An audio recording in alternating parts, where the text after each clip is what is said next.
Amigos y amigas, reciban mi saludo más cordial y mi agradecimiento a cada uno de ustedes por acompañarnos a esta nueva entrevista de Periodismo en Llamas, hoy con la participación del doctor Pedro Granja, máster universitario de primer nivel en Criminología Crítica y Seguridad Social, Desviación, Ciudades y Políticas de Prevención, máster también en Política de Prevención del Crimen Organizado. Mencionar que este máster le ha sido otorgado por varias universidades de Italia, además de contar con varios títulos de cuarto nivel otorgados por la Universidad de Guayaquil, que acompañan su registro académico. Actualmente el doctor Granja también trabaja en Nápoli en un plan de política criminal. Sé que en los próximos días formará parte de otro proyecto similar, pero esta vez en Corfú, Grecia, luego irá a Alemania y sé que posteriormente también estará en la India. Pero asimismo también siempre tiene la gran gentileza de acompañarnos en este espacio. Mi agradecimiento también a todas las marcas y apoyos que hacen posible este programa. Como decía días atrás el economista Marco Flores, la realidad que vive la gente no requiere demostración. Esto en referencia a una dolorosa realidad económica, social, de inseguridad que vive el país y que a riesgo de su propia vida, decenas de miles emigran desesperados por el desempleo y subempleo, por la pobreza monetaria extrema y multidimensional que afecta a más de 7 millones de personas. No hay inversión extranjera, la inversión nacional privada está estancada y la pública destruida. En ese sentido, yendo al tema específico en lo que es materia de seguridad y que es tema central en esta entrevista, el país vive uno de los periodos más violentos de su historia. Y he revisado un reportaje de Vice News que indica que los carteles mexicanos de Sinaloa y Jalisco Nueva Generación han exportado su guerra contra las drogas al sur y están convirtiendo a Ecuador en una zona de guerra, esto para controlar las rutas de drogas de Ecuador, lo que ha provocado un incremento del 245% de la tasa de homicidios del país en tan solo 2 años. Y esto ha llevado a un número sin precedentes de ecuatorianos a huir a los Estados Unidos. En ese sentido, estimado doctor, en su análisis, quisiéramos saber en qué situación nos encontramos y cuándo inicia este problema. Esto para conocer también las causas que lo han incrementado. De nuevo, gracias por la entrevista y bienvenido, doctor. Te envío un fuerte abrazo, Jairo, y soy yo más bien quien está en deuda contigo por permitirme llegar a tantos, fundamentalmente estudiantes, ¿no? También abogados, médicos y a muchísima gente que tiene ganas de ver algo distinto y que lamentablemente debe conformarse con ver a los mismos de siempre diciendo cualquier tipo de caricatura en la televisión nacional. Primero, la cifra exacta de crecimiento de la criminalidad en los últimos 24 meses es de 268%. Esto te lo dicen los observatorios europeos, alemanes, italianos, holandeses, que están permanentemente monitoreando la actividad criminal en Sudamérica y particularmente en Colombia y en Ecuador. Es importante señalar lo siguiente, no hay cómo perderse. ¿Quién está gobernando todavía el Ecuador? Guillermo Lasso. Guillermo Lasso convoca a una consulta popular con preguntas en las que intentaba buscar un espaldarazo, algo de apoyo ciudadano, y sin embargo la gente terminó votando en contra. Luego, cerrado por el gran problema político que existe en el Ecuador y fundamentalmente por la inseguridad, por su incapacidad para gobernar, tiene que admitir que vivimos en un estado de gran conmoción interna y activa la muerte cruzada. Es en su gobierno donde se dice que se ha capturado la mayor cantidad posible de cocaína, pero esto nos lleva, Jairo, a una primera reflexión. Los ecuatorianos, la policía ecuatoriana, el ejército ecuatoriano, nuestros servicios de inteligencia, los políticos de Ecuador, siguen analizando el fenómeno criminal con los indicadores clásicos, es decir, cantidad de presos. Entre más pobres meto a la cárcel, más eficiente soy, supuestamente. Entre más toneladas de droga logro incautar, más eficiente soy. Entre más jóvenes logro asesinar por la espalda, mejores son nuestros policías. No, esto no es así. Primero, lo que no te cuentan, Jairo, es que hace 10 días, en el puerto de Gioia Tauro, acá en Italia, llegó un barco que supuestamente traía bananas desde Guayaquil, al azar, venga para la revisión, estaba totalmente repleto de droga. Es decir, somos actualmente, desde que el país está gobernado por Lenín Moreno y por Guillermo Lasso, el país sudamericano que más inunda con veneno, con droga, a los países europeos. Pero esto hay que reconocerlo, ¿ya? Luego, nuestra tasa de encarcelación está entre las 20 más altas del mundo. Creemos que vamos a solucionar el problema sin darle ninguna oportunidad a nuestros jóvenes, cerrando carreras universitarias, impidiendo que la gente tenga acceso a un trabajo, no combatiendo realmente los factores de riesgo que terminan activando las violencias y luego desatan los delitos. Entonces me parece que el gran problema de Ecuador es que creemos que todo lo podemos aprender por Twitter, creemos que las redes sociales son una fuente de alfabetización y nuestros políticos están convencidos que llamando a la gente a que vote por el más guapo, tal cual, le están haciendo un bien a la patria, si se lo toman todo como un juego, y no nos damos cuenta que vamos a cerrar el 2023 con Guayaquil convertida en la ciudad más violenta del mundo por 100.000 habitantes. Y esto debería ponernos a reflexionar seriamente. Lamentablemente nuestra clase política no está preparada para hacer reflexiones de este calado. Estimado doctor, en esta parte quisiera poder entender como un diagnóstico de lo que está sucediendo. Además del incremento de la violencia, y como usted lo ha manifestado, hay un aumento también de la droga incautada también. La policía acá siempre nos presenta cifras récords de incautación, droga decomisada, ¿no? ¿Y qué está haciendo que Ecuador ingrese más droga desde Colombia en este caso? Y yo recuerdo, doctor, que en su comparecencia del 18 de febrero en la Asamblea Nacional, en la Comisión Ocasional del Gran Padrino, usted mencionaba que Ecuador estaría a punto de convertirse en un narcoestado. Por aquello quería consultarle si Ecuador es un país ya no solo de tránsito, sino un país donde se almacena, se procesa y distribuye la droga. Ecuador pasó hace al menos 6, 7 años de un mero puente, de un mero nexo de tránsito de toneladas y toneladas de sustancias ilícitas a una especie de estación de servicio. ¿Qué pasa, por ejemplo, Jairo, si tú tomas tu vehículo y decides viajar desde Ibarra hasta Guayaquil? Debes hacer algunas paradas, ¿no? Mínimas, elementales, para poder miccionar, para tomarte una taza de café, para poder comer, hasta llegar al punto de destino cuando el viaje es muy largo. Pero además tienes que tanquear el carro, asearte, y Guayaquil, fundamentalmente Manta, Esmeraldas, se han convertido en eso.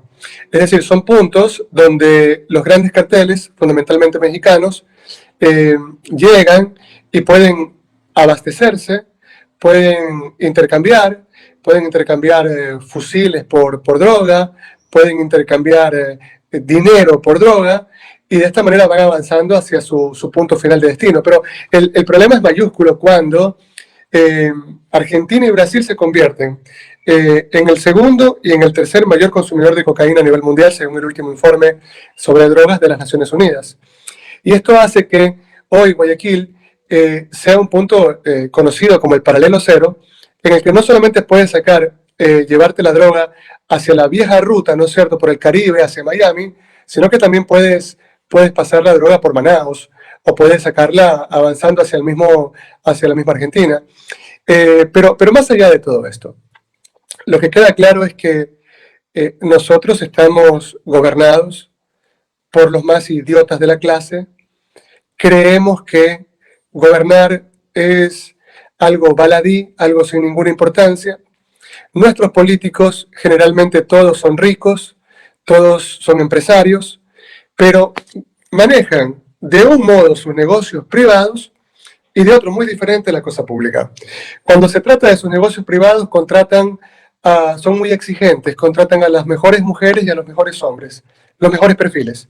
Pero cuando se trata de manejar la cosa pública, entonces ponen a sus mejores amigos, a sus lavaperros, al que le da de comer al gato.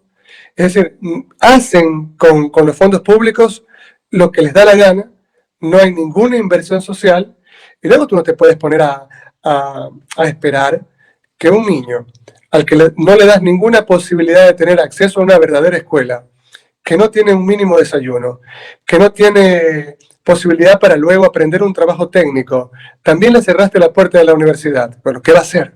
Entonces, prefieren estos jovencitos niños desechables en medio del sistema neoliberal, prefieren vivir con lujos durante 7, 8, 9, 10 meses hasta que los maten o hasta cuando caigan en prisión, a pasar toda una vida de privaciones.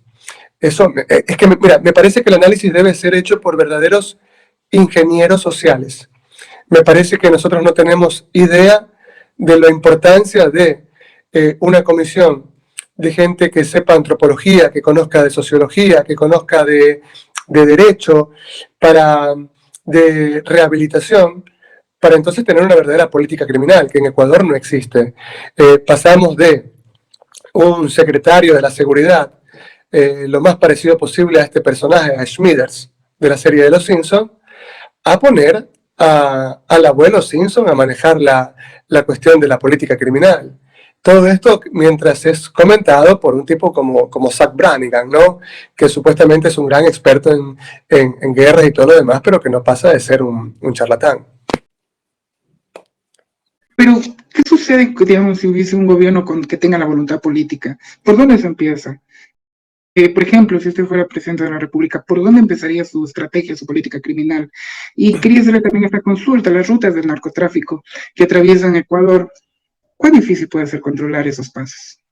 Sí, hay algunas preguntas que tristemente no puedo responderte, porque primero hay algunas recetas que te cuestan un montón de años y un montón de esfuerzo lograr descubrir. Y yo tengo en estos momentos una relación de mucha desesperanza y de mucho dolor con relación a Ecuador.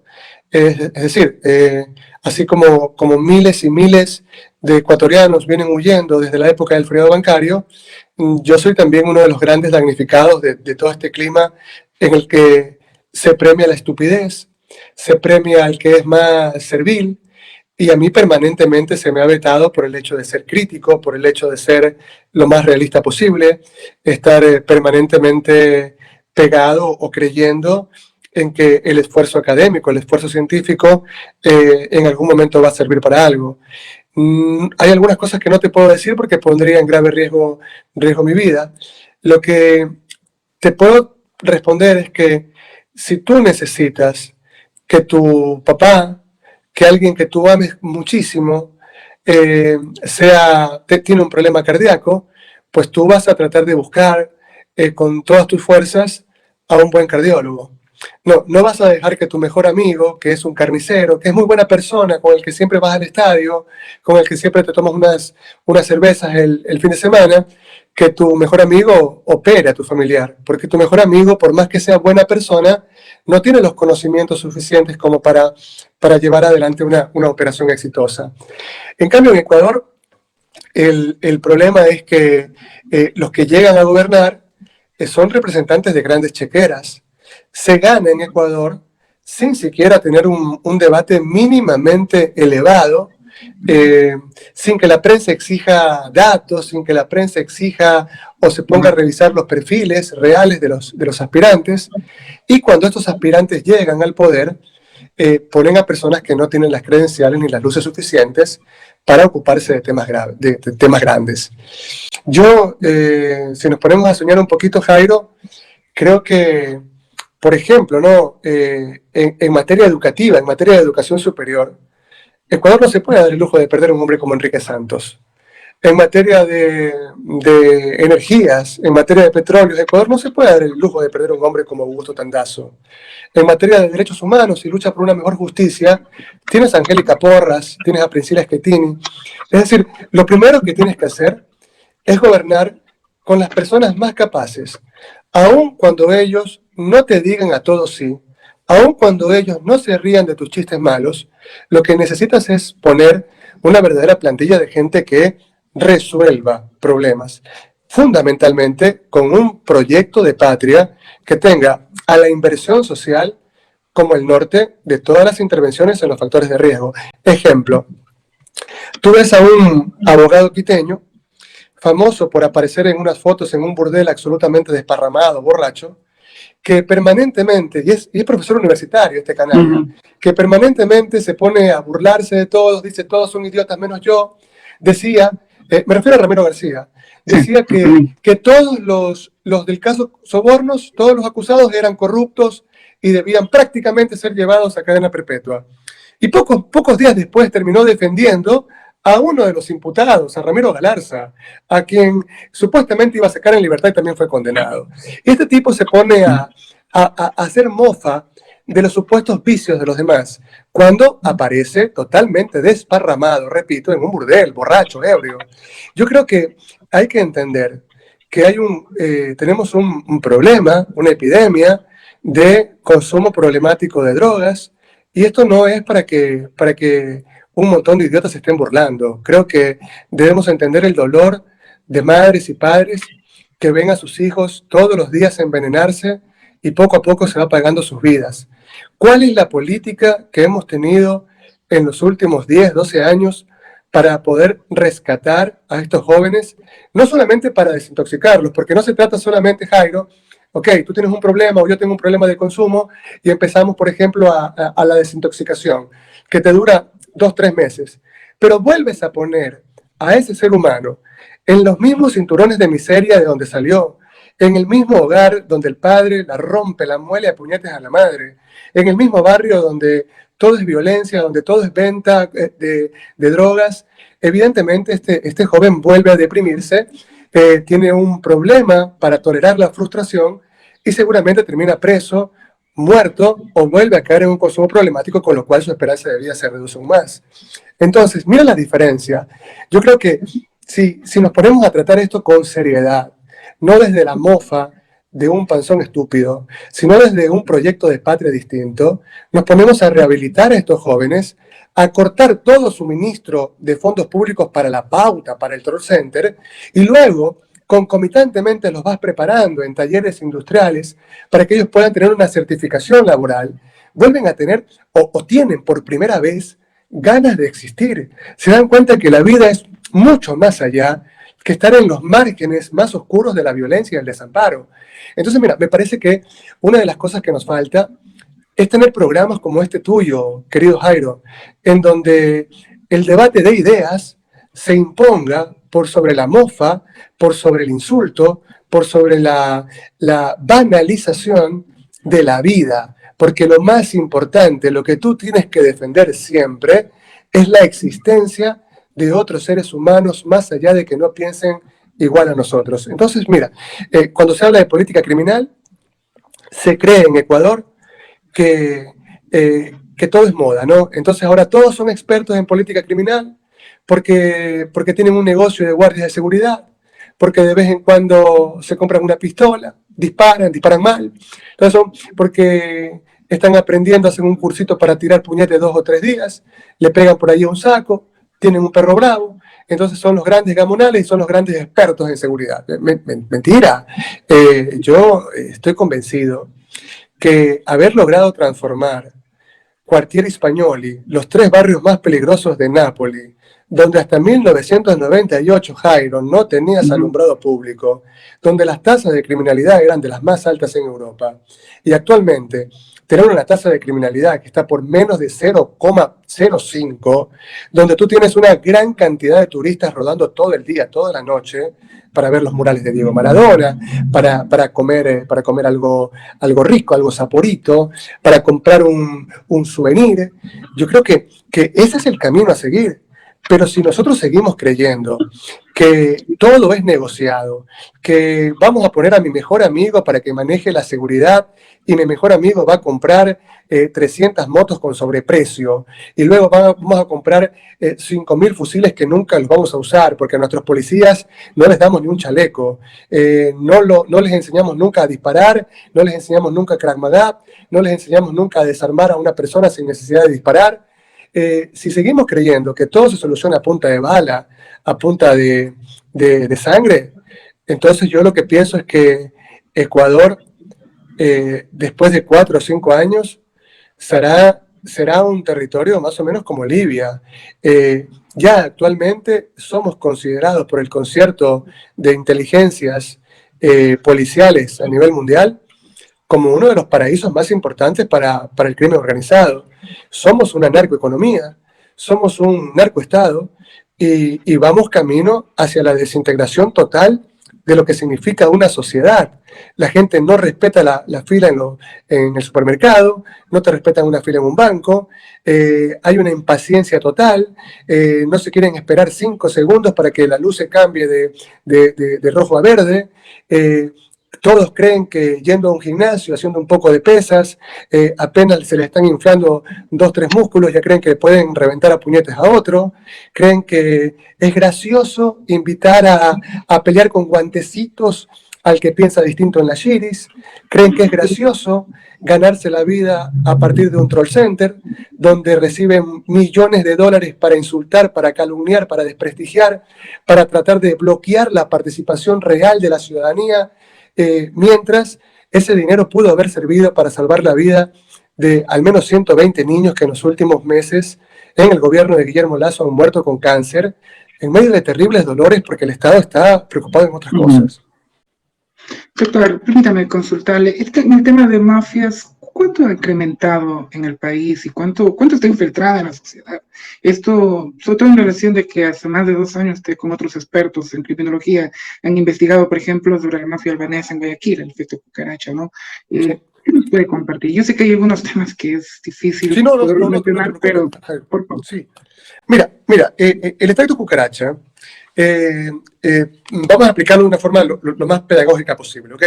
El efecto cucaracha se da cuando tú, por ejemplo, en una ciudad como Guayaquil, empiezas a dar bala a diestra y siniestra, empiezas a hacer retenes policiales en cada esquina, y entonces por un momento, los delincuentes van a decir, a ver, aquí esto está muy caliente, en la jerga criminal, nos toca cambiarnos de casa un ratito, y se van, por ejemplo, a montar sus negocios criminales en ciudades aledañas, tipo Durán, tipo Milagro, Juján y todo lo demás, pero van a estar siempre allí. Es decir, las cucarachas, cuando tú las empiezas a atacar en un solo lado de la casa, buscan inmediatamente, salen despavoridas, pero buscan otro lugar donde se den las mismas condiciones, por ejemplo, de una cocina sucia. Encontrarán el patio, encontrarán el jardín o la misma sala. Luego tú los vas a buscar a la sala y empieza el juego del gato y el ratón, ¿no? Salen corriendo nuevamente hacia la cocina. Esto no termina de ninguna manera el problema. Luego, lo mismo pasa con los cultivos de cocaína. Los cultivos de coca fundamentalmente han venido siendo perseguidos con la erradicación con glifosato, promovido por los Estados Unidos, lo cual es un ecocidio. Primero en Perú. Perú era el mayor productor de hojas de coca hasta 1984. Empezaron a lanzar glifosato y los cultivos se trasladaron hacia Colombia. Luego empezó el Plan Colombia y los cultivos se trasladaron no hacia el Perú, sino hacia otras zonas del mismo país. Pero Colombia, con todo y 10 años de guerra en el Plan Colombia, se siguió siendo el primer país productor de hojas de coca. Entonces, eso se conoce en cambio como efecto globo. Yo creo que las mafias, fundamentalmente, estamos hablando de la mafia rusa, estamos hablando esencialmente de la mafia italiana, la 'ndrangheta calabresa es la más importante de todas, también hay presencia de Sacra Corona Unita, también hay presencia de Camorra Napolitana en Ecuador. Están allí desde hace algunos años. Saben perfectamente que el sistema es absolutamente permeable, saben perfectamente que los políticos ecuatorianos son incapaces de unir 2 palabras en un discurso, saben perfectamente que hay un sistema de desigualdad social absoluto, en donde con un amplio catálogo de recursos pueden comprar la conciencia de quien les dé la gana. Cuando se habla de mafia albanesa, yo pienso que más bien es una nomenclatura equivocada. Los albaneses no son una mafia como tal, no actúan como combos mafiosos, sino más bien como una especie de lobistas de la actividad criminal. Es decir, son personas que facilitan los vínculos entre la mafia, las mafias que lo controlan todo, las macromafias, con los carteles mexicanos y a su vez con las bandas locales que tienen gran presencia en Esmeraldas, Manta y Guayaquil. Mira, yo creo que para que Ecuador pueda reducir, para que Ecuador pueda prevenir todos los delitos que se dan a partir de las mafias, es necesario que primero tengas una gran inversión en inteligencia criminal. Y eso no se aprende viendo una serie de CSI, eso no se aprende diciendo que peleaste en la guerra del CENEPA, eso no se aprende diciendo que tienes 50.000 títulos pero nunca presentas ninguno. Eso es cuestión de mucho esfuerzo. Nosotros habíamos propuesto a algunos líderes políticos en Ecuador. Jairo, entenderás que a Pedro Granja le satanizan todo, ¿no? Pedro Granja no debe ser amigo de nadie, Pedro Granja no puede opinar, Pedro Granja no debe decir nada, no puede tener trabajo en el Ecuador. Es decir, se lo llevan a trabajar a la India, se lo llevan a trabajar a Italia, se lo llevan a trabajar a Grecia, en política criminal, pero no puede tener trabajo en Ecuador porque los ecuatorianos son 4 familias ricas y Pedro Granja habla muchas cosas que no nos gustan. Pero mira, yo creo que lo que nosotros habíamos planteado era la posibilidad de ir con varios compañeros que tienen una experiencia científica en varios países del mundo, con proyectos ya realizados, evaluados permanentemente con metodología MPR4 Ágil, que es la que usa, por ejemplo, el Banco Interamericano de Desarrollo. Vas evaluando el programa, el plan que haces cada 2-3 meses en forma permanente. Nosotros planteamos llevar a una serie de expertos para Ecuador y planteábamos reducir significativamente el tema de las violencias y los delitos en un arco de 2 años. Y sin embargo, ese proyecto me parece que no les gustó y no lo quieren aplicar. De pronto les parece inviable, ¿no? Tal vez por mi forma de decir las cosas que no le gusta a mucha gente. Increíble, increíble. Permítame consultarle en ese mismo sentido, en estas últimas elecciones seccionales, usted indicaba que Aquiles Álvarez le había pedido asesoría a usted y a otros expertos, ¿no? Y que incluso que asuman la dirección de la lucha contra la delincuencia en Guayaquil, si es que Aquiles ganaba. ¿Qué sucedió con aquello, doctor? Mire, a mí se me contrató como consultor en política criminal para la campaña del señor Álvarez, cuando él estaba en 6-7% de intención de voto, visto como el candidato de Correa, y Cintia Viteri estaba en 42%. Me estoy refiriendo a 10 meses antes de la elección. Siempre tuvimos una excelente relación, trabajamos prácticamente todos los días, incluyendo fines de semana, durante la campaña. Me parece que es un hombre extraordinariamente inteligente, que está muy interesado en temas de política criminal y logramos, luego de muchas horas de dedicación, de trabajo, articular un discurso que me parece que a la ciudadanía le pareció importante. Luego se me pidió que diseñemos el plan de política criminal para Guayaquil. Es la primera vez que un político presentaba algo así en Ecuador. Me siento muy orgulloso de haber colaborado en esa campaña, de haber puesto un granito de arena allí. Y yo espero que de corazón, porque ya viven seres que amo, que le vaya muy bien. Creo que todavía es muy pronto para hacer un análisis. Tiene apenas pocos días en el cargo, luego de 32 años de gobierno social cristiano. Creo que un buen momento, Jairo, para hacer un primer análisis debe ser seriamente para diciembre. Después de 6-7 meses de gestión ya deberíamos hacer un primer análisis y un segundo análisis ya al año para ver en qué se ha avanzado. El plan es una tesis doctoral, un plan bastante grande, pero luego, claro, eso ya a estas alturas le pertenece a la persona que me contrató y el modo en el que lo vayan a desarrollar también le corresponde a ellos, ¿no? Es evidente que él tiene todo el derecho para administrar la ciudad con personas que sean de su misma tendencia, de su misma, que comulguen con él su forma de ver la vida. Y lo único que puedo hacer es desearle éxitos, ¿no? Pero me siento orgulloso porque a mí se me contrató cuando la campaña de él recién arrancaba. Creo que cumplí bien mi trabajo y que de alguna u otra manera sumé para ese cambio que todos anhelamos en Guayaquil. Así es. Doctor, ¿cómo se puede combatir la corrupción en el sistema judicial y también en instituciones del Estado, como por ejemplo la policía? Sí, primero que nada, tú tienes que ver que yo veo por parte de ciertos abogados una crítica despiadada hacia los jueces. Te pregunto, eh, ¿los jueces de dónde salen? Es decir, ¿los trae la cigüeña? Academia. ¿Explosionan de unos huevos? ¿De dónde salen? Los jueces salen de, primero, un sistema escolar que es deficiente, un sistema colegial que tiene serios bemoles, y luego de universidades en las que los grandes críticos, los grandes gurús, los que saben de todo, ¿ok? Los que critican todos los procesos, pero son abogados de los mismos tipos que están acusados de peculado, de concusión, de cohecho, dan clases. Entonces, ¿cómo criticas tanto a los jueces? Si son el producto de facultades en las que tú eres subdecano, el decano. Es decir, si esos jueces son malos es porque tú eres profesor de ellos.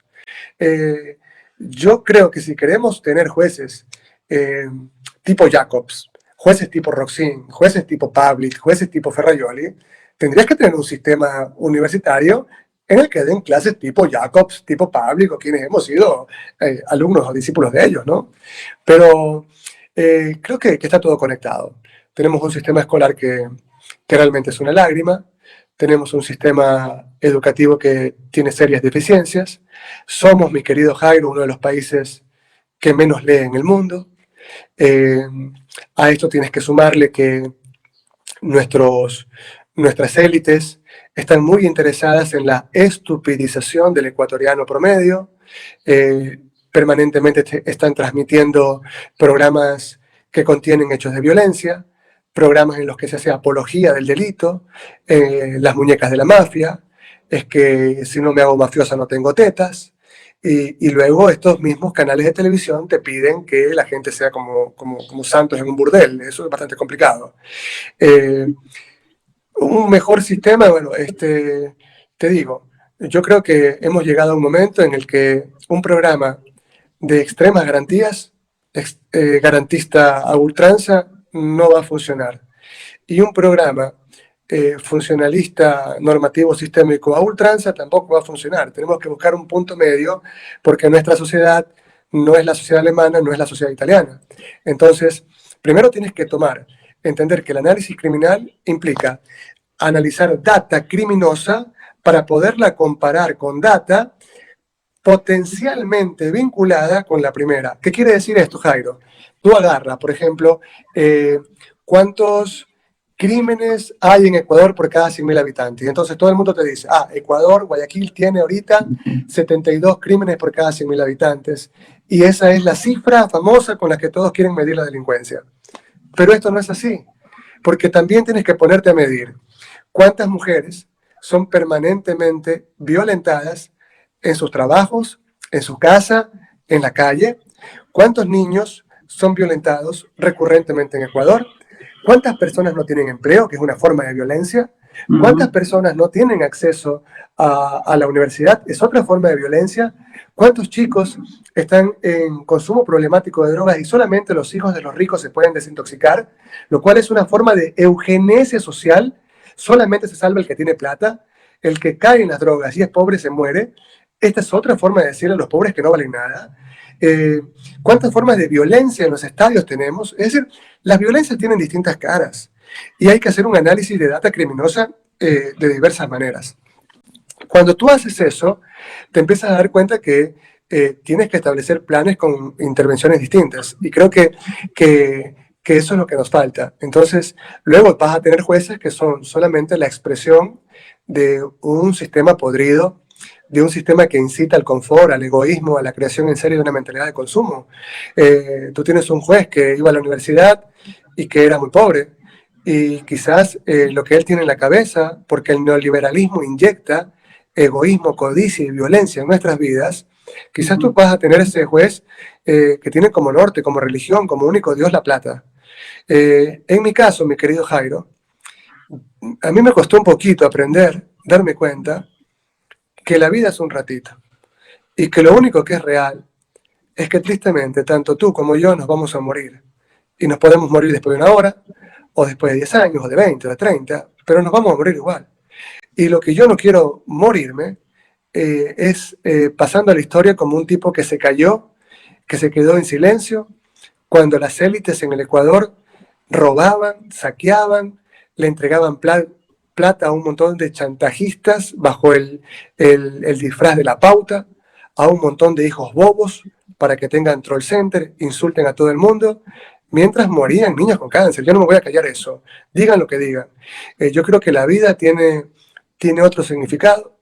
Yo creo que la única forma en que vamos a ser eternos es que la gente nos recuerde de alguna manera, dejando algún legado, y tengo la esperanza bastante ridícula de que en algún momento algún gobierno progresista, algún gobierno con rostro humano, me diga: Pedro, ven por acá, dedícate a la parte de la política criminal en esta área, y yo poderle dar, aunque sea canoso y con bastón, darle todo lo que he aprendido acá en territorio y en las academias, mi querido Jairo.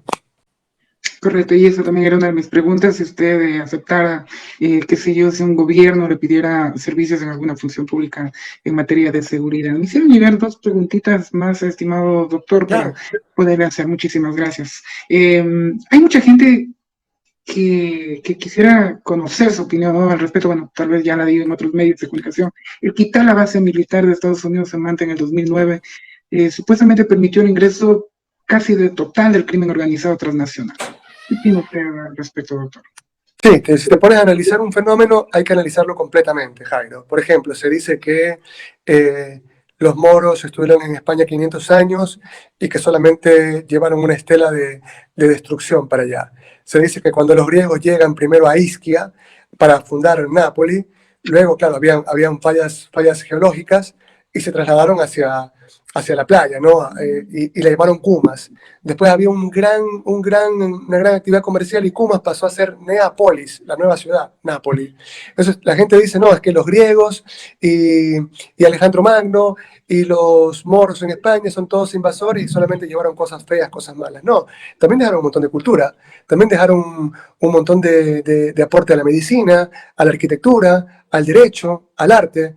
Entonces, cuando te pones a analizar un tema como la base militar de Manta, no hay que verlo con el simplismo de decir: es que los norteamericanos pararon por completo el narcotráfico. Los norteamericanos han sido incapaces de parar el fenómeno del narcotráfico en su propia casa. Son uno de los países que tienen la mayor cantidad de narices que se tragan toda la droga que se pueden. Y esto es un fracaso de su política social. Es el país que más encarcela después de China y Rusia. Entonces, y encarcela consumidores. Entonces, no pueden ser un paradigma digno de emular en materia de política criminal. Ponte a analizar cuántos crímenes cometieron los señores soldados norteamericanos que estaban acantanados en Manta. A cuántos pescadores, a gente débil, confundieron con narcotraficantes y violaron todos sus derechos humanos. Es decir, los torturaron, les hicieron lo que les dio la gana, y eso quedó absolutamente impune. Luego, hay que ver cuánta droga realmente se logró incautar en esos años y cuánta droga se incauta hoy. Mira, el narcotráfico tiene tanto poder. El narcotráfico es un poder subversivo, ¿ok? Eso hay que entenderlo. Que no lo van a parar unos soldaditos rubios que no conocen ni siquiera nuestra lengua y peor nuestros recovecos. El narcotráfico no se acaba con balas, no se acaba con G.I. Joe. No lo van a lograr. O sea, de decir: perdóneme, Jairo, pero esto hay que decirle a los señores políticos: dejen de ser estúpidos. No han podido los gringos adentro de su país evitar las cantidades infernales de consumo, los zombies que deambulan por cada ciudad en Nueva York. Apenas te bajas del metro, te das cuenta de eso. ¿Y tú crees que los van a parar en Colombia? ¿Ha servido su receta en Bolivia? ¿Ha servido su receta en Perú? No ha servido en ninguna parte. La famosa guerra contra las drogas es una farsa desde el inicio, porque las guerras tienen un principio y tienen un final, pero esta, en cambio, no tiene final, porque los seres humanos consumen drogas desde que el mundo es mundo. La única forma en que tú puedes reducir el fenómeno, porque no lo vas a parar, como tampoco vas a parar la criminalidad, porque los seres humanos somos malos por naturaleza. Entonces, lo único que puedes hacer es reducir, y para reducir intervienes en los factores de riesgo. Cuando intervienes en los factores de riesgo, bloqueas la posibilidad de que se active la violencia, y es la violencia lo que dispara el crimen. Cuando tú crees que va a venir G.I. Joe, que va a venir Stallone, ¿no?, disfrazado de Rambo, y va a matar a todos los malos porque ellos son los buenos, Entonces te están vendiendo una historia que es absolutamente una payasada. Doctor, y otra de las consultas que quería hacerle, el tener el control total de las cárceles, ¿ocasionaría más violencia en las calles? Mira, Son preguntas que me han hecho llegar de la audiencia. sí, no, mira, un Estado que no tiene control de las cárceles, un gobierno que no tiene control de las cárceles, es una especie de ente sin ninguna legitimidad. Si tú, para conocer a una sociedad, Jairo, no te debes ir a sus puertos, a sus aeropuertos, no te debes ir a las calles más bonitas, porque si no eres proclive a ser engañado. Si tú vas con Cintia Viteri y te dice, vamos a conocer Guayaquil, ella te va a llevar a Sambo, que no es Guayaquil, y te lleva entonces a las partes más hermosas. Entonces tú dices, caramba, yo como extranjero he visto que Guayaquil, entre comillas, era una ciudad bellísima, donde la gente le metía la cabeza en la boca a los leones, nadie se mataba y no había pobreza. Es decir, te están vendiendo las calles más bonitas como si fuese toda la ciudad. Tú, para conocer realmente una sociedad, te lo digo yo que soy criminólogo, por allí hay un idiota conocido como el hijo bobo, que dice que yo soy parte de las mafias porque estoy en los barrios más pobres llevando ollas populares, brigadas médicas y sillas de ruedas a gente que no tiene, con mi plata, con lo poco que gano, ¿ok? Yo tengo que hablar con la gente más débil, porque allí están mayormente concentrados los factores de riesgo, porque yo investigo y analizo los quartieri contesti, los barrios más olvidados, donde generalmente hay más posibilidad de violencia. Decir que yo soy amigo de las mafias, porque las mafias no me tocan cuando entro a los barrios más pobres de Nápoles, de, qué sé yo, de Atenas o de Guayaquil, es lo mismo que decir que los pobres son todos delincuentes. Es una posición propia de un fachito, ni siquiera un facho, un fachito, que no tiene ninguna lectura y que es el gran gurú actualmente de la extrema derecha, un idiota que todo el día pasa insultando en las redes sociales, pero no ha leído ni Condorito. Mira, lo que debe quedarte claro es que el Estado, que tú para conocer a una sociedad tienes que conocer primero las cárceles, que tú para conocer a una sociedad tienes que conocer primero los barrios más pobres. Allí te vas a dar realmente cuenta de qué es lo que se debe cambiar y qué no. Luego, el Estado debe tener control total sobre la cárcel, el Estado debe tener una cárcel para prisioneros, ciudadanos, aquellos que se han robado un celular, aquellos que han robado un pancito, aquellos que han cometido delitos menores. Pero aquellos delincuentes que te cortan la cabeza, que hacen secuestro express, aquellos delincuentes que ponen bombas, aquellos delincuentes que están involucrados en narcotráfico, aquellos delincuentes que se roban la plata de todos, aquellos delincuentes que cogen plata para comprarse departamentos con su troll center, aquellos delincuentes que cogen plata para chantajear a ciertos personajes políticos en sus programas digitales, tienen que estar presos 23 horas al día, en un cuarto de 2x2, con posibilidad de coger solo 1 hora al día, y eso deben estar presos en una cárcel de máxima seguridad, donde el Estado le diga al delincuente, tú puedes delinquir, si quieres hazlo, pero si lo haces y cometes ciertos delitos que realmente causan mucho impacto, mucha alarma social, yo, Estado, te voy a tener que dar duro. Hay ciertos delincuentes que merecen un tratamiento diferenciado de aquella persona que comete un desliz normativo. Pero sobre esto es para hacer una tesis doctoral, mi querido Jairo. Así es, estimado doctor. Muy bien, ya casi en la parte final en esta entrevista, bueno, citar nuevamente al economista Marco Flores, que indicaba que desde hace 6 años de la aplicación de políticas económicas públicas neoliberales, regresivas y excluyentes asociados al fetiche del Estado mínimo, no solo no resolvieron los problemas de los ecuatorianos, sino que también permitieron su agravamiento. Entre el 2017 y 2022, el crecimiento económico de Ecuador en promedio registra un precario 0.5% anual. Como consecuencia, muchos trabajadores perdieron su empleo, otros aceptaron reducir su salario, perjudicar sus condiciones laborales para mantener el trabajo. El Banco Central da cuenta de que el ingreso real per cápita ha retrocedido al nivel de hace 10 años. El INEC informa que el 25.2% de los 18.3 millones de ecuatorianos sufre pobreza monetaria, es decir, tiene un ingreso inferior a los $2.96 diarios, el 8.2% pobreza extrema, es decir, percibe menos de $1.67 diarios, y el 38% 38.1 tiene pobreza multidimensional, es decir, tiene graves privaciones y carencias que no permiten mejorar las condiciones de vida. Como resultado de esto, y como lo dije al inicio, más de 7 millones de personas sobreviven en pobreza monetaria extrema y multidimensional. Este documento, que es bastante amplio, lo publicaremos hoy para que ustedes también, amigos y amigas, puedan informarse. Estimado doctor, ya en la parte final, sí quisiera preguntarle, mucha gente tiene expectativa, ¿qué sucede con el tema de una posible candidatura? ¿Cómo está el tema? ¿Se estancó? ¿Está muy difícil? ¿Qué nos puede decir al respecto? Primero es importante decirlo, ¿no? Marco Flores, Juan Pablo Jaramillo, Andrés Arauz, Rafael Correa son de los mejores economistas que nosotros tenemos en Ecuador, y son realmente un orgullo para los ecuatorianos en todo el mundo, ¿no? Son personajes brillantes, más allá de que podamos coincidir en todo, tengamos mínimas disidencias. Yo creo que hay que aplaudirlos de pie, porque son personajes que han dedicado buena parte de su vida a estudiar y fundamentalmente mantienen un importante compromiso social. Mira, hace unos días contaba algo muy doloroso. Tú, para entender la desesperación de un padre que ve morir a su hijo con cáncer, tienes que haber sufrido algo similar para poderlo entender en su real dimensión. Allí es cuando tú puedes entender una frase tremenda de Baudelaire, que por un hijo hasta el diablo reza.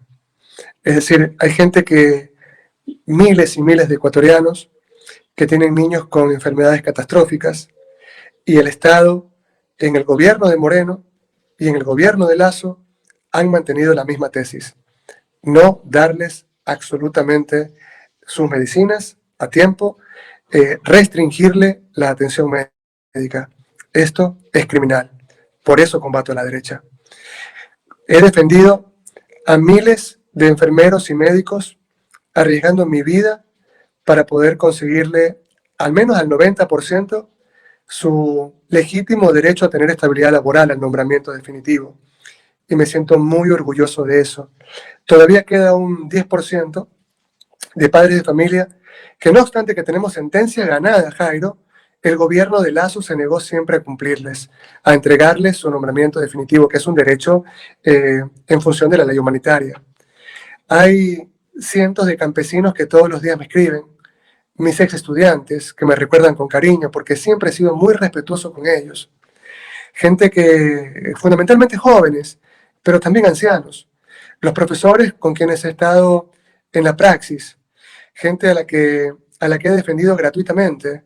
Por ejemplo, entre otras personas, defendí gratuitamente a Mary Zamora cuando estaba condenada a 8 años de cárcel y logré en casación que se revoque su sentencia. He pasado toda mi vida defendiendo lo que creo, entre ellos cientos y cientos de niños vulnerados. Creo que esto ha permitido, ha generado una serie de mensajes de adhesión, de gente que no tiene partido, de gente que está realmente desesperanzada, que ve en mí una opción de cambio para el país, y que me plantean, me piden que sea candidato a la presidencia de la República. Jairo, este es el primer medio de comunicación en el que lo voy a decir. Tengo una propuesta de un partido que está legalmente habilitado para participar en las elecciones presidenciales. Tengo la propuesta para ser su candidato presidencial. Lo estamos analizando. Hay compañeros nuestros que están en estos momentos reunidos en Azogues, en Loja, en Manta, en Puerto Viejo, en Esmeraldas, en cada rincón de Riobamba, en cada rincón del Ecuador, analizando esta posibilidad. Pero esto no se trata de lo que yo quiero, Jairo. Esto no se trata de decir, yo soy un niño rico, como algunos en Ecuador, y entonces nunca hice nada por nadie, nunca sacrifiqué nada por el prójimo, y voy a ser candidato a la presidencia de la República, porque sí, porque soy bacán, porque sé disparar, porque tengo plata. Yo creo que lo primero que tenemos que pedirle a los candidatos y candidatas es el certificado de la conscripción cívica. Señor, ¿usted alguna vez dirigió algún programa para recoger la basura en la playa? ¿Usted alguna vez ayudó a niños que tienen cáncer? ¿Usted alguna vez ayudó a un médico, a un enfermero, a un profesor, a un jubilado? Es decir, tienes que demostrar ese documento para ser digno de ser candidato. Pero yo lo que creo es que si soy candidato, ahora lo estoy pensando, tengo solamente el temor, porque me duele el país, porque me duele mi patria, de terminar perjudicando una opción de izquierda y que mi candidatura sea utilizada, sea una plataforma para que la derecha se mantenga en el poder. Y eso sería para mí imperdonable. Quiero convocar a todos los que tenemos una posición progresista a entender que Yacu Pérez representa la candidatura de los banqueros también, la candidatura de una embajada extranjera, una candidatura de falsa izquierda. Creo que los que realmente hemos luchado toda nuestra vida por un pensamiento revolucionario, por la redistribución de la riqueza, por el ser humano concreto, creo que debemos unificarnos, debemos agotar toda posibilidad de diálogo para salir unificados y lograr que no importa quién sea, pero sí una posición de cambio triunfa esta vez. Entonces, mira, yo estoy claro que que el mundo no gira en torno a mí, que yo solamente soy un sirviente más de algo que es mucho más grande, de una idea de solidaridad que es mucho más grande que todos nosotros juntos. Así es que sí, tengo una posibilidad de ser candidato, depende de mí, pero yo insisto en unificar a la izquierda, salir todos juntos, no hacer el juego a la derecha y lograr empezar el rescate de la patria, ¿no? Que estos 18 meses sirvan para un primer inicio y después venga un gobierno progresista que en 4 o 8 años nos permita cambiar un poco nuestra realidad, porque realmente lo que sucede te tienen que dar ganas de llorar. Si tú eres una persona mínimamente solidaria, te tiene que dar ganas de llorar. Estimado doctor, usted no quisiera dividir el voto, pero lo está analizando. El partido político que le ha propuesto, obviamente no le va a preguntar quién es, pero lo representa. Yo creo que en lo que tenemos que pensar, todas las personas que me están pidiendo que sea candidato en este momento, es en la necesidad que tenemos, Jairo, desde ahora mismo, de empezar a organizarnos, a estructurar un movimiento distinto, un movimiento ciudadano, para que tengamos nuestra propia ideología, tengamos nuestra propia plataforma, que realmente nos podamos sentir representados y que en un futuro, evidentemente no yo, sino los jóvenes que lo formen, podamos presentar una candidatura que sea realmente digna de nuestro pensamiento. Sí, y no puedes ser candidato, mi querido Jairo, por el primer partido que te lo ofrece. Tienes que analizar si su diario realmente coincide con el tuyo. Yo creo que lo que tenemos que también evitar es que se satanice el diálogo, que se satanice la conversación. Yo voy a conversar con todos los dirigentes que deseen conversar conmigo y a todos les pido exactamente lo mismo. Primero, que recuerden que hay miles de médicos y enfermeros que deben recibir su nombramiento definitivo. Miles de profesores universitarios que trabajan con contratos ocasionales que deben recibir su nombramiento definitivo. Niños con cáncer, personas con enfermedades catastróficas que necesitan que se les garantice su derecho a la vida. Entonces, mira, ¿qué importa si no soy candidato ahora y si no soy candidato nunca? Lo importante acá es que yo no voy a dejar de luchar. Yo no necesito ser presidente de la República para pelear por lo que creo. Y cuando de pronto, Jairo, mañana tú eres el presidente de la República y tú puedes ser mi mejor amigo, pero en las cosas que hagas mal yo te voy a criticar. Y después, si tú te quieres tomar un café conmigo, nos tomamos el café y voy a tu cumpleaños y nos tomamos una cerveza si quieres y nos morimos de risa. Pero no sé por qué en Ecuador satanizan tanto el tema de la crítica hacia el poder. Yo no odio a nadie. Yo he criticado a Rafael Correa las cosas por las que creo que había que criticarle, ciertos excesos, y he aplaudido lo que considero que merece ser aplaudido. He venido y he criticado a otros presidentes de la República exactamente por lo mismo. Pero lo que nadie puede decir de mí es que yo los he criticado porque los estoy chantajeando pidiéndoles algo. No les pido nada. También tengo la posibilidad de ser asambleísta por partidos muy potentes, ¿ok? Al menos por 3. Pero no, mi conciencia no está en subasta. Y creo que lo importante en este momento es entender que no podemos seguir gobernados por el hijo bobo, no podemos seguir gobernados por el gordo Ramiro García, no podemos seguir gobernados por un montón de gente perversa, de gente mala, de gente fea. Creo que debemos recuperar el país, ponernos a trabajar seriamente en un sistema vial totalmente destruido, recuperar los hospitales ya construidos, recuperar las escuelas, darle dignidad a la gente, invertir la plata en lo que realmente importa, que es el ser humano, no la pauta, no el call center. Y creo que de opciones hay y que habrá que ir discutiendo en la medida en que pasen las horas. Les repito, dejemos de satanizar el diálogo porque se ponen a ver, que Pedro Granja dijo esto de Lucio Gutiérrez hace 10 años. Sí, porque Lucio en ese momento era el presidente y había que criticar algunas cosas que estaba haciendo mal. Después me encuentro con él en la calle, me saluda, lo saludo y tenemos siempre conversaciones súper interesantes en el marco del profundo respeto. Hace unos días conversé con él y el diálogo giró en torno a política pública. Lo que le dije fue: tenemos tantos médicos y tantos enfermeros y tantos profesores y tantos jóvenes desempleados.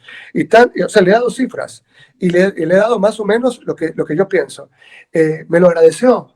Nunca hubo ninguna conversación en torno a que yo quiero ser asambleísta, yo quiero tal cosa, no. Conversación en torno a la patria. Después hay otros políticos que me llaman y me dicen: Pedro, mira, ¿qué te parecería esto de política criminal? Les digo: no, la política criminal debe ser así.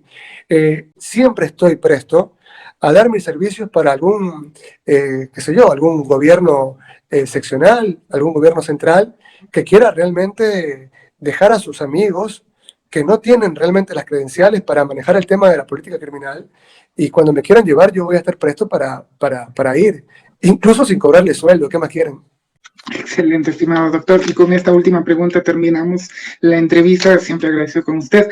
La consulta del Yasuní, doctor. ¿Cuál es su opinión al respecto? Pero creo que es la misma que la tuya. Creo que es la misma de todos los seres humanos que leemos. La misma de aquellos que somos padres de una mamá que lavaba ropa, de otros, de un padre que se levantaba a las 4 de la mañana y regresaba a las 10 de la noche de trabajar. Yo creo que es la misma posición de todos los que somos humildes. El petróleo debe quedar bajo tierra y creo que hay un montón de países centrales que están dispuestos a entregar una cantidad impresionante de dinero para obra pública mientras el petróleo se quede bajo tierra. Creo que acá la experiencia de tener a un ignorante como Bolsonaro gobernando, que decía: no, voy a talar todos los árboles que pueda de la Amazonía porque los árboles son de Brasil. Yo creo que la lógica nos dice que este cavernícola era incapaz de entender que los árboles son el pulmón del planeta, no son propiedad exclusiva de Brasil.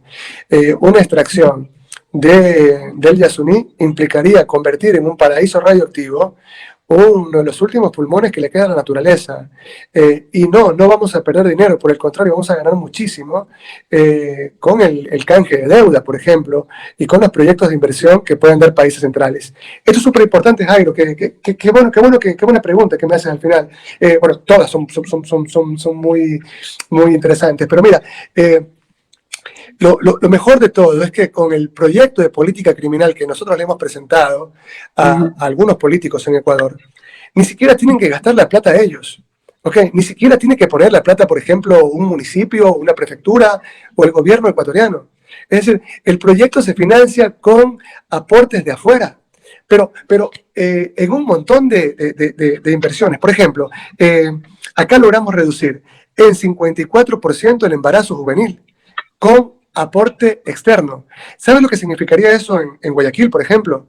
¿Ya? Que un montón de niñas no se conviertan en madres, que un montón de niñas no tengan que abortar, que un montón de niñas vivan su niñez como debe ser, que un montón de jovencitas vivan su sexualidad como ellas quieran vivirlo, pero evitando enfermarse de SIDA, contraer enfermedades venéreas, tener embarazos no deseados a tan corta edad que terminan bloqueándole su posibilidad de ir a la universidad, de tener un trabajo. Es decir, es que todo va conectado. Pero además, con un buen plan de política criminal, la plata viene a decir, no es que, no, tenemos que vender sí o sí porque necesitamos la plata para que se la roben 2 o 3 familias de idiotas que se casan entre ellos. Doctor, y su paso por este proyecto de esta vez en Corfú, Grecia, es parecido, similar a lo que va a trabajar? Sí, nosotros tenemos, mira, un montón de planes de política criminal, de que nosotros hacemos el diseño y después estamos permanentemente evaluando. Es decir, porque tú antes, Jairo, esto es importante que lo sepan los chicos, los jóvenes como tú, ya no puedes hacer el diseño, desarrollo y al final hacías la evaluación ex post, ¿te acuerdas? Incluso para tu tesis, ¿eh? No, ya no lo hagas así. Mira, ahora se hace así. Diseñas. Y en la medida en que estás haciendo el diseño, yo me pongo, por ejemplo, lo llamo a Jairo y le digo, mira Jairo, tú también eres experto en esta materia o eres experto en sociología, me interesa tu opinión como artista, como músico, entonces analiza aquí qué está bien y qué está mal para ti. Y también llamo a Isabel, a María, a Violeta, a Corrado, para que también lo analicen. Allí estás haciendo ya una evaluación en curso, mientras estás haciendo el diseño. Empiezas a aplicarlo y también empiezas a evaluarlo todos los días, a cada hora haces medidores para ver qué está saliendo bien y qué está saliendo mal y vas corrigiendo sobre la marcha. De tal manera que la evaluación no se hace solamente al final. Creo que, mira el ejemplo de Kerala, ¿no? Kerala era el estado en donde te violaban 7 niños por hora. Kerala es uno de los donde el ingreso per cápita, el ingreso diario de una persona era más o menos de 10 centavos al día. La cantidad de violencia que había allí era tremenda. Y aplicamos un plan de política criminal con permanente evaluación, llevando un montón de inversión social del extranjero, participando escuadras completas de pensadores, y hoy Kerala, luego de 10 años, es el estado más rico de la India, el estado donde hay la menor cantidad posible de deserción escolar, la mayor cantidad de niños escolarizados, la mayor cantidad de gente con empleo, la mayor cantidad de ancianos que son contralores sociales y que reciben al menos $100 mensuales para ir ayudándonos a evaluar el proyecto. Entonces, hay cosas que se pueden hacer perfectamente, ¿no? Y ojalá que en Guayaquil en algún momento se entienda que el tema no se va a solucionar solamente con presencia policial, llevando más policías, comprando más cámaras, más motos, porque por allí no va la cosa. Eso es sería una solución efectivista que te serviría para, es como darle una pastilla de mejoral a una persona que tiene una enfermedad muy, muy grave. Yo creo que tenemos que tratar de aprovechar toda la experiencia que no solamente Pedro Granja, sino algunos criminólogos ecuatorianos tienen trabajando acá en Europa, en Australia, en Estados Unidos, y que en algún momento esperamos ser llamados por nuestro país para poder dar algo, ¿no?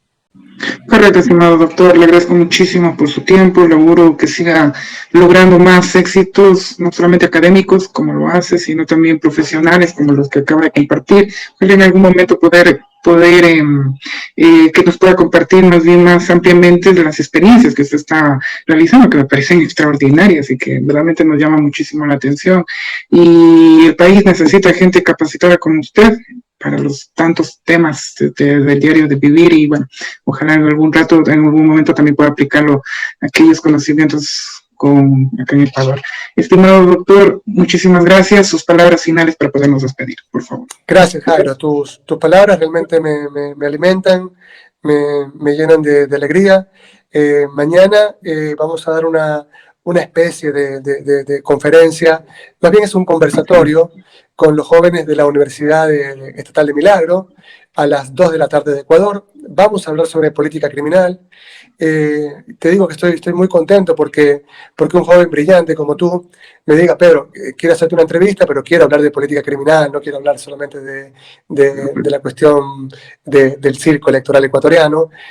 A mí me llena de satisfacción porque quiere decir que estamos luchando tan duro con este tema que de aquí a unos años yo creo que vamos a tener varios criminólogos, varios diseñadores de política pública, y esto le va a hacer mucho bien al país.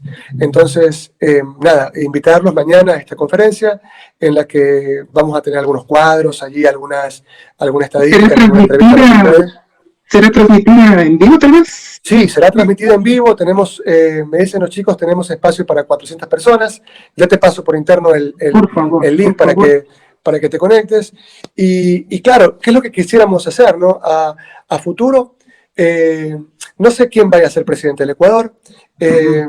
Yo quiero desearle lo mejor a la persona que tenga este encargo, pero lo que sí creo es que al menos una escuela de formación en política criminal gratuita, para que todos los jóvenes que tengan deseo de aprender a diseñar política pública puedan capacitarse, al menos eso nos deben, ¿no? Es decir, que alguno de ellos diga, a ver, más allá de que me caiga bien o mal esta gente, yo les voy a dar al menos las plataformas, les voy a dar las posibilidades para que preparemos gente para reducir las violencias en el Ecuador. Ojalá al menos eso se haga. Y mañana hay un primer intento. Mañana a las 2 de la tarde de Ecuador tenemos este congreso y yo voy a hablar allí una horita y voy a tratar de dar lo mejor posible y compartir siempre con ustedes. Quiero agradecerte infinitamente, Jairo. He disfrutado mucho esta entrevista. Pido disculpas por cualquier cosa que de pronto haya dicho que se me haya ido la pinza, pero en todo lo que he conversado contigo y en lo que hago permanentemente en mi vida, lo hago con toda la sinceridad y con la mayor transparencia posible. Así es que te mando un abrazo. Muchas gracias, estimado doctor, y vamos a estar atentos a la mañana a este curso, ¿no?, de criminología que van a dictar, y bueno, ojalá incluso para poder sacar contenido para poderlo publicar, porque es importante conocer estos temas, y qué mejor desde la universidad. Estimado doctor, cuídese muchísimo, igual a todas las personas que nos han acompañado, tengan todos ustedes un buen resto del día. Saludos cordiales. Chao.